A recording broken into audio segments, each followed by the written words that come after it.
2008 में हमारे घर पे आया हमारा पहला पीसी जो कि था Pentium core 2 due 2 GB RAM के साथ में, जिसके अंदर हमने खूब गेम्स खेली बचपन में। और उसके बाद में 2014 के अंदर जब मैं ग्रेजुएशन करने वाला था तो मैंने अपना पीसी चेंज किया और मैं लेकर आया एक HP का लैपटॉप। वो लैपटॉप था i5 6th generation 8 GB RAM के साथ में, और उसने काफ़ी हद तक मेरे वीडियो एडिटिंग के अंदर, फोटो एडिटिंग के अंदर साथ दिया। और उससे मैंने काफ़ी सारे पेड प्रोजेक्ट्स भी किए, पर्सनल प्रोजेक्ट्स भी किए। मतलब अभी तक का जितना भी काम किया है मैंने सारा का सारा उसी लैपटॉप के ऊपर किया था। But now I have upgraded to PC, a dedicated editing machine, जो कि मुझे पड़ी तकरीबन 1,04,000 रुपए तक की। अब उस एडिटिंग मशीन को बनाने के लिए मैंने कहाँ से रिसर्च की, कहाँ से खरीदी, उसकी परफॉर्मेंस कैसी है, मैं कौन से सॉफ्टवेयर का इस्तेमाल करता हूँ, ये सारी इन्फॉर्मेशन मैं आपको इस वीडियो के अंदर देने वाला हूँ।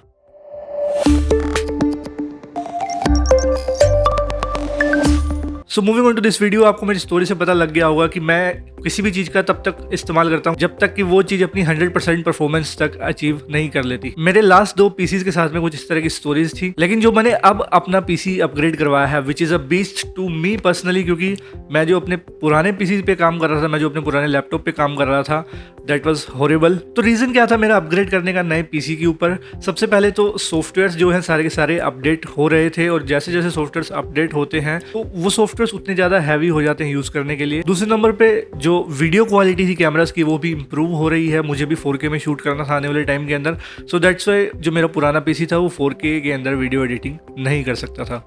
तीसरे नंबर पे अगर मैं मान लो बल्क में काम कर रहा हूँ, मैं मल्टीटास्किंग करना चाहता हूँ, एक तरफ फोटोशॉप या फिर एक तरफ मैं लाइट रूम चलाना चाहता हूँ या फिर प्रीमियर चलाना चाहता हूँ, तो मैं वो चीज़ उस पुराने पीसी के अंदर नहीं कर सकता था। द लास्ट थिंग इज की रेंडरिंग टाइम। ट्रस्ट मी, आपने अभी तक मेरी जितनी भी वीडियोस देखी हैं, तकरीबन 100 के पार है मेरी वीडियोस। अगर मैं आपको अपना रेंडरिंग टाइम बताऊं, मुझे एक 8 to 10 मिनट्स की 1080p वीडियो जिसमें नॉर्मल एडिटिंग होती थी और थोड़ी सी कलर ग्रेडिंग होती थी, थोड़े से इफेक्ट्स होते थे, उसको रेंडर निकालने में तकरीबन लगते थे 7 घंटे। जी हाँ, 7 घंटे तक मैं अपने लैपटॉप को एकदम छोड़ देता था। उसके अंदर मैं कोई भी काम नहीं कर सकता था, क्योंकि अगर मैं कोई काम करता तो वो एकदम हैंग हो जाता है, या फिर प्रीमियर प्रो जो है प्रोजेक्ट क्रैश कर देता और मुझे फिर से रीस्टार्ट करना पड़ता रेंडरिंग को। तो मेरे को 7 घंटे एक ऐसी जगह पे AC वाले रूम के अंदर छोड़ना पड़ता था अपने लैपटॉप को, ताकि वो ठंडा भी रहे और साथ ही साथ रेंडर निकालता रहे मेरे वीडियोस का। बट एनी हाउ मैंने मैनेज किया जैसे भी करके। तो ये कुछ रीजन से मेरे अपग्रेड करने के अपने नए पीसी पर। तो how did I manage to buy this machine? जैसा आप मेरी हिस्ट्री से जान चुके हैं कि मैंने अभी तक सिर्फ 2 सिस्टम से अपग्रेड किए हैं, तो मुझे जो लेटेस्ट सिस्टम चल रहे हैं उनके बारे में कुछ भी नॉलेज नहीं थी किसी भी तरह की। सबसे पहले मैंने रिसर्च चालू की और मैंने देखा एडोबी की वेबसाइट पे जाके कि जो मुझे सॉफ्टवेयर्स रन करने हैं उसके लिए मेरे को क्या सिस्टम रिक्वायरमेंट चाहिए मिनिमम। मैंने एक छोटी सी रफ लिस्ट बना ली जिसमें मुझे मिनिमम सिस्टम रिक्वायरमेंट्स पता लग चुकी थी। उसके बाद में मैं गया यूट्यूब के ऊपर और मैंने वहाँ पे फॉलो किए बहुत से टेक चैनल्स जो कि सिर्फ सिस्टम्स के बारे में, मशीन्स के बारे में बताते हैं। पर्टिकुलरली एडिटिंग मशीन्स देखनी चालू करी कि वो किस तरह से बनती है, और वहां से नॉलेज लेने के बाद में मैंने अपनी लिस्ट को थोड़ा सा और रिफाइन करना चालू किया। मैंने इंस्टाग्राम पे आप लोगों की मदद भी मांगी। मैंने एक स्टोरी के अंदर जो है स्टिकर डाला था क्वेश्चन का, जिसमें मैंने पूछा था कि मुझे किस तरह का पीसी अपग्रेड करना चाहिए, जिसमें आपने बहुत लोगों ने बताया कि अभी बिल्कुल सही टाइम नहीं है सीपी अपग्रेड करने का। अभी जो रेट्स है वो काफी ज्यादा हाई चल रहे हैं ड्यू टू माइनिंग कह सकते हो आप। मेरे पास कोई ऑप्शन नहीं था, मुझे अपग्रेड करना ही था, क्योंकि मेरा पुराना जो पीसी है, पुराना लैपटॉप है, वो जवाब दे चुका था। लेकिन स्टिल मैंने एटलीस्ट 2 मंथ वेट किया उस स्टोरी को डालने के बाद में, और थोड़ी और रिसर्च करनी सही समझी, क्योंकि 1 लाख का पीसी खरीदना मेरे लिए बहुत बड़ी बात थी। सारी रिसर्च करने के बाद में जब मेरे पास एक लिस्ट आ गई, अब देखना था कि मुझे कोटेशन कहाँ से बेस्ट मिलती है। तो कंप्यूटर के लिए सबसे बेस्ट मार्केट है, जो एशिया की सबसे बड़ी मार्केट है दिल्ली के अंदर, वो है नेहरू प्लेस मार्केट। अब मुझे दिल्ली से ही परचेज करना था, क्योंकि number 1 Nehru place market Delhi के अंदर है और वहां पर मेरा भाई भी है, तो मुझे रिसर्च करने में थोड़ी और आसानी हो जाती। अब मैंने अपनी लिस्ट सेंड करी भाई को, और उन्होंने कम से कम 2 से 3 राउंड निकाले नेहरू प्लेस के और डिस्ट्रिक्ट सेंटर के, जो कि जनकपुरी के अंदर, which is also another computer market. और वहां से डिफरेंट लोकेशंस की जो है कोटेशन लेकर आए और उनसे पूछ कर आए कि क्या इंक्लूडेड है, क्या इंक्लूडेड नहीं है। और वहां पर उनको बहुत सारे लोगों ने अलग अलग तरीके से गाइड किया कि कैसा पीसी बनवाना चाहिए, क्या क्या पार्ट्स लगाने चाहिए। जो हमारी लिस्ट थी उसको थोड़ा सा और ज्यादा रिफाइन कर लिया। अब सबसे बड़ी दिक्कत यहाँ पर क्या आई ग्राफिक्स कार्ड के अंदर, क्योंकि ग्राफिक्स कार्ड के जो रेट है वो बहुत ज्यादा हाई चल रहे थे। और अभी भी मैंने जो है इसको ऑलमोस्ट डबल रेट के ऊपर लिया है ग्राफिक्स कार्ड को। अब मेरे पास कोई ऑप्शन नहीं था, मुझे अपग्रेड करना ही था। अगर आपके पास में है ऑप्शन, आप चला सकते हैं काम, तो आप वेट करके ही अपग्रेड करना अपने पीसी को। हो सकता है दिवाली तक रेट्स ग्राफिक कार्ड के कम हो जाए। Also I forgot to mention कि एक नेहरू प्लेस की वेबसाइट है जिसका मैं लिंक आपको डिस्क्रिप्शन में दे दूंगा। अगर आप नेहरू प्लेस से कुछ परचेज करने जा रहे हैं उससे पहले आप उस वेबसाइट पे सारी की सारी आइटम्स की लिस्टिंग देख सकते हैं और आगे डीलर्स के नंबर आ जाएंगे, उनको कॉल करके आप कंफर्म कर सकते हैं कि उनके पास में वो आइटम्स अवेलेबल है या किस प्राइस पे वो आइटम आपको मिल जाएंगी। उससे क्या होगा, आपका टाइम बचेगा नेहरू प्लेस तक जाने का, या कहीं बाहर से आप ट्रैवल कर रहे हैं तो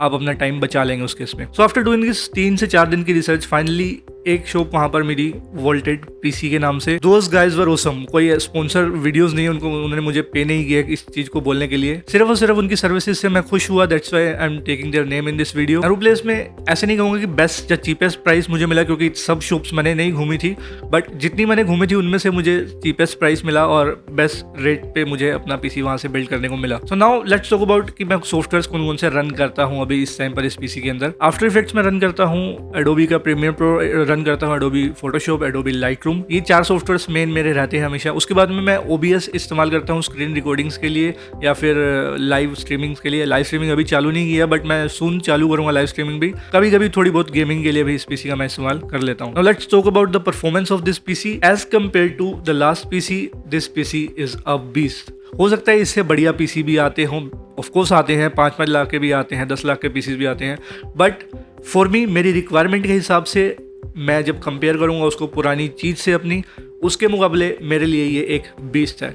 जहाँ पर मुझे 6 से 7 घंटे लगते थे एक रेंडर निकालने के लिए, इस पीसी में सिर्फ मुझे 2 से 3 मिनट लगते हैं या मैक्सिमम 4 मिनट लगते हैं। उसमें भी जब ज़्यादा इफेक्ट्स डले हों किसी वीडियो के अंदर, 8 से 10 मिनट की वीडियो को रेंडर निकालने के लिए। तो इससे आपको परफॉर्मेंस का आइडिया हो सकता है इस पीसी के। Moving on to next thing is gaming. मैं गेमिंग ज़्यादा नहीं करता हूँ क्योंकि मोस्ट ऑफ द टाइम मेरा जो है काम में ही निकल जाता है, बट समटाइम्स ऑन वीकेंड्स मैं पसंद करता हूँ गेमिंग करना। तो GTA 5 या फिर PUBG जैसी गेम्स जो है हाई सेटिंग्स के अंदर 1080p पे बिल्कुल स्मूथ चलती है, किसी तरह का लैग नहीं देखने को मिलता और 60+ FPS मुझे कंटिन्यूस देखने को मिलते हैं इस मशीन के साथ में। So you can consider this for both editing as well as gaming. अब आता है इस वीडियो का सबसे important part, that is the specifications. मैं आपको सारी स्पेसिफिकेशंस बता रहा हूँ और जो टेक्निकलिटीज हैं इसकी आपको वीडियोस यूट्यूब पे और भी बहुत सारे देखने को मिल जाएंगे, आर्टिकल्स देखने को मिल जाएंगे। मैं आपको अपने नॉलेज के हिसाब से, जितना मुझे नॉलेज है उसके हिसाब से थोड़ा बहुत बताता जाऊंगा कि कौन सी चीज में मुझे क्या चीज फायदा हुई। तो सबसे पहले इस मशीन में जो मैंने प्रोसेसर लगवाया है दैट इज AMD का Ryzen 7 3700X, जो कि RGB के साथ में आता है, RGB फैन के साथ में आता है। उसके बाद में जो मदरबोर्ड है it is ASRock B450M steel legend. मुझे ये उन्होंने रिकमेंड किया था, उन्होंने कहा था कि ये फ्यूचर प्रूफ मदरबोर्ड है, इसको आप आने वाले 3 से 4 साल इजीली यूज कर सकते हो और इसमें इजीली अपग्रेडेशन कर सकते हो। उसके बाद रैम इसमें डली है 16GB 3200 MHz GeForce Vulkan। Primary storage which is SSD, जहां पर मेरी विंडोज इंस्टॉल होती है, सॉफ्टवेयर इंस्टॉल होते हैं और जहां पर मैं अपनी सारी फाइल्स रखता हूँ एडिटिंग वाली, दैट इज 512GB। उसके बाद सेकेंडरी स्टोरेज, अब क्योंकि मैं कंटेंट क्रिएट कर रहा था तो मुझे ज्यादा स्टोरेज की जरूरत थी, तो मैंने 2TB स्टोरेज डलवाई है इसमें, that is Seagate Barracuda 7200 RPM। Talking about the power supply, इसमें डली है सिल्वरस्टोन की Viva 650 ब्रोंज और ग्राफिक कार्ड जो कि मुझे सबसे महंगा पड़ा इस पीसी के अंदर, and it is GeForce GTX 1650 super. उसके बाद बचता है हमारा कैबिनेट, और ये कैबिनेट मुझे पर्सनली बहुत पसंद आया। सबसे बड़ा रीजन था कि ये कॉम्पैक्ट था और मेरे एडिटिंग स्पेस के अंदर इजीली फिट हो गया। इसका लुक मुझे पर्सनली बहुत पसंद था और ऊपर और नीचे इसके मैग्नेटिक मैश लगे हुए थे जो कि सफाई करने में ज़्यादा इजी रहते हैं। अब मैं राजस्थान में रहता हूँ तो यहाँ पे गर्मी और डस्ट दोनों चीज़ें ज़्यादा रहती हैं, तो मेरे लिए एक अच्छा वेंटिलेशन वाला कैबिनेट होना जरूरी था। सो उन्होंने मुझे ये सजेस्ट किया। I think it is a good one, क्योंकि मैं इसमें हैवी लोड डालकर देख चुका हूँ, आफ्टर इफेक्ट्स में एडिटिंग कर चुका हूँ, प्रीमियर में एडिटिंग कर चुका हूँ। मशीन गर्म नहीं होती और बिल्कुल भी आवाज़ नहीं करती है ये मशीन। लाइक मेरे AC की भी ज़्यादा आवाज़ आती है इस मशीन से भी। So that is all about the specification of this PC. तो अगर आप सोच रहे हैं इसको एज अ फोटो एडिटिंग या फिर वीडियो एडिटिंग पीसी बिल्ड करने के लिए और आपका बजट तकरीबन 1 लाख तक का है, तो आप इस पीसी को टोटली ट्रस्ट कर सकते हैं। And this is for me by far the best machine I am using right now. तो that's all about my editing PC. सारे के सारे प्रोडक्ट्स के लिंक्स आपको मैं डिस्क्रिप्शन में दे दूंगा। मेरा नाम है निष्काम भाटिया, मैं मिलता हूँ आपसे अगली वीडियो में। तब तक के लिए नमस्कार।